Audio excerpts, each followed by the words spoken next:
Sesaat lagi Anda akan mendengarkan program Renungan Sahabat Seperjalanan bersama Pendeta Wendy Pratama. Selamat mendengarkan.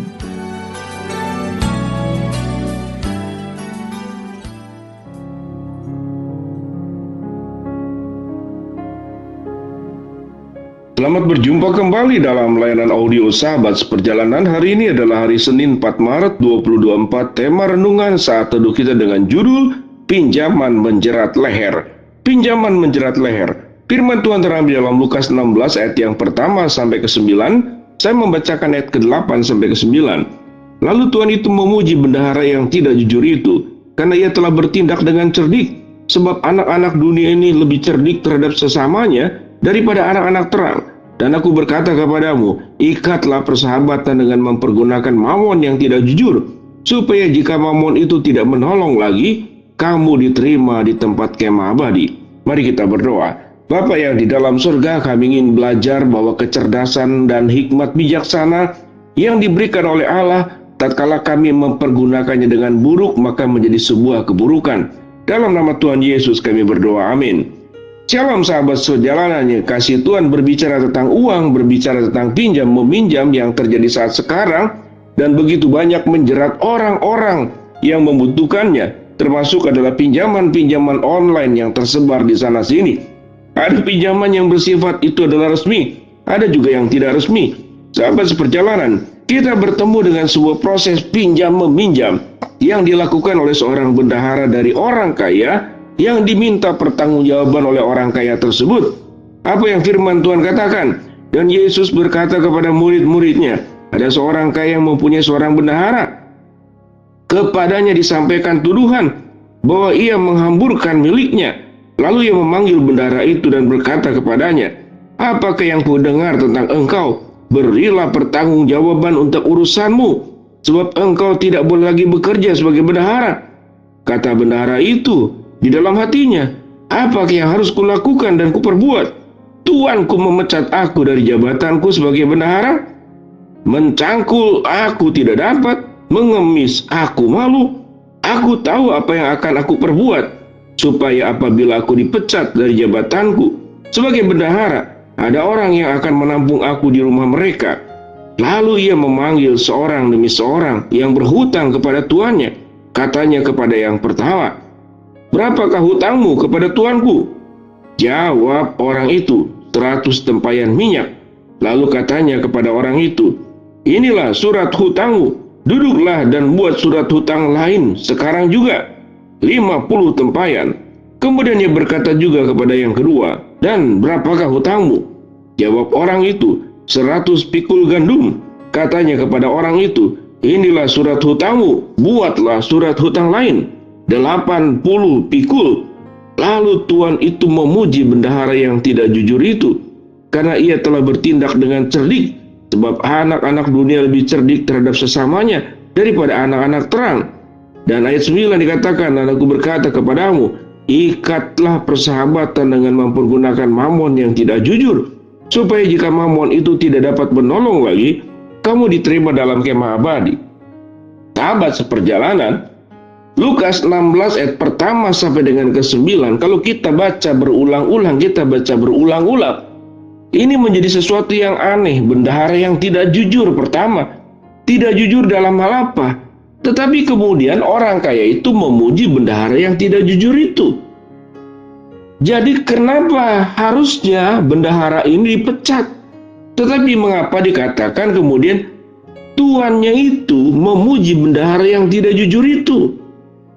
Karena ia telah bertindak cerdik, sebab anak-anak dunia ini lebih cerdik terhadap sesamanya daripada anak-anak terang. Jadi sesungguhnya siapa yang diperdaya? Apakah bendahara ini memperdaya uang untuk meminjamkan kepada rakyat?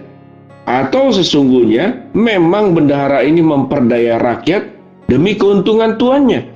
Atau jangan-jangan bendahara yang tidak jujur ini memperdaya rakyat yang meminjamnya, juga memperdaya tuannya yang orang kaya? Jadi artinya siapa yang menipu siapa? Sahabat perjalanan, pada bagian ini ada banyak sekali penafsiran.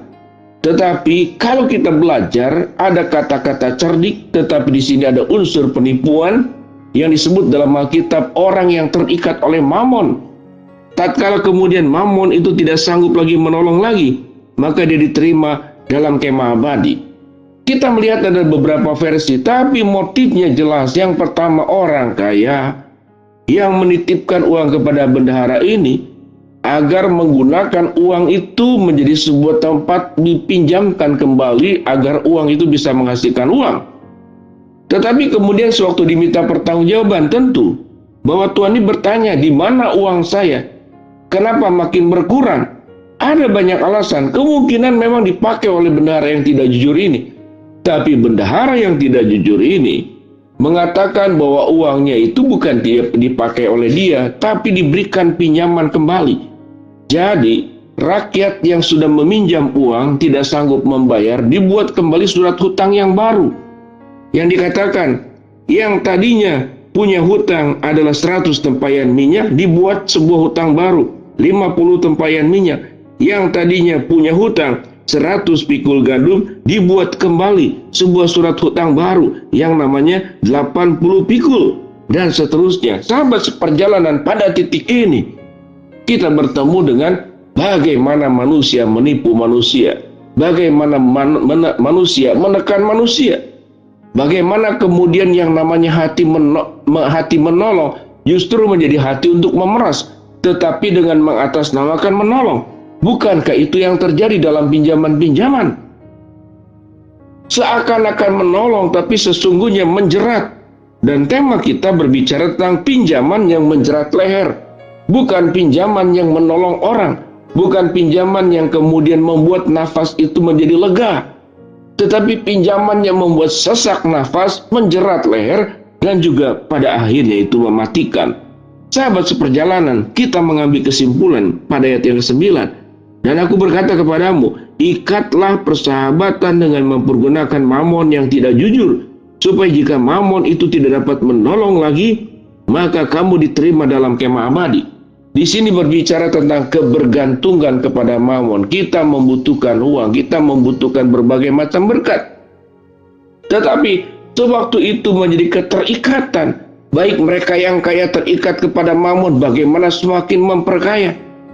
Demikian juga yang meminjam, ada banyak faktor meminjam.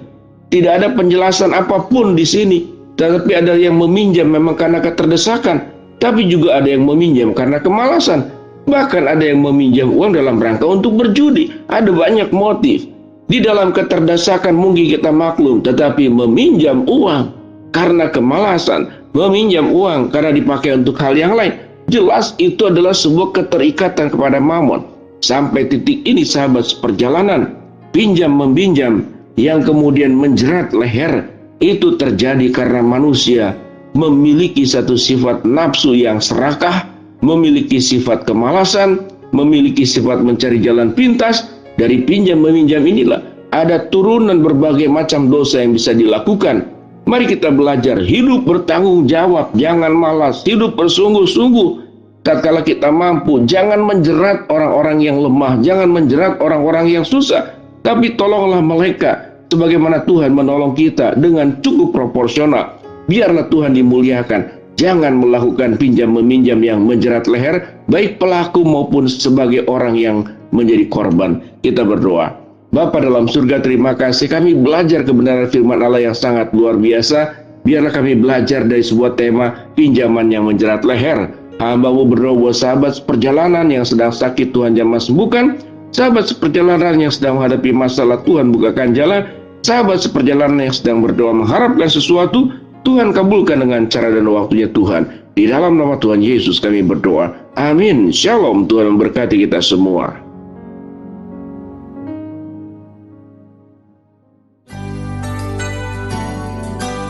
Anda baru saja mendengarkan program Renungan Sahabat Seperjalanan bersama Pendeta Wendy Pratama. Terima kasih atas perhatian Anda. Tuhan Yesus memberkati.